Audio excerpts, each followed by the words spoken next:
Pengobatan tradisional atau usada Bali sudah menjadi warisan secara turun-temurun yang perlu dilestarikan. Kedepan keberadaan usada Bali diharapkan terus berkembang dan bisa mengimbangi obat tradisional luar negeri seperti Cina ataupun Korea.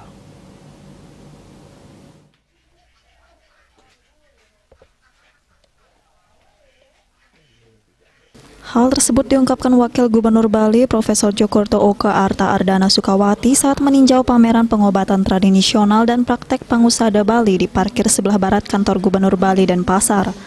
Guru Besar ISI dan Pasar ini sangat mengapresiasi terselenggaranya pameran tersebut, mengingat Bali terkenal akan pengobatan yang sudah diwariskan secara turun-menurun. Ia berharap keberadaan pengusaha obat tradisional lebih diperhatikan lagi ke depannya. Agar tidak terjadi kompetisi yang kurang sehat, perlu dibentuk perkumpulan atau asosiasi yang mewadahi para pengusaha obat tradisional ini. Kedepan jika memungkinkan, ia juga berharap agar dibentuk koperasi yang bisa menghubungkan antara pengusaha dengan petani setempat. Tidak lupa, tokoh Puri Ubud ini juga menghimbau para pengusaha untuk selalu menggunakan dan menonjolkan bahan baku dari daerah masing-masing, karena hal ini juga bisa membantu para petani setempat dalam memasarkan produk mereka.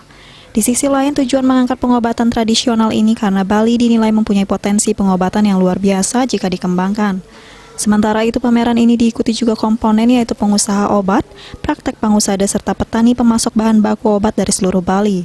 Kedepan potensi daerah akan dipetakan sehingga masing-masing daerah punya tanaman karakteristik tersendiri seperti jahe akan dikembangkan di Kabupaten Bangli dan kunyit di Tabanan. Widya Stuti, Bisnis Bali melaporkan.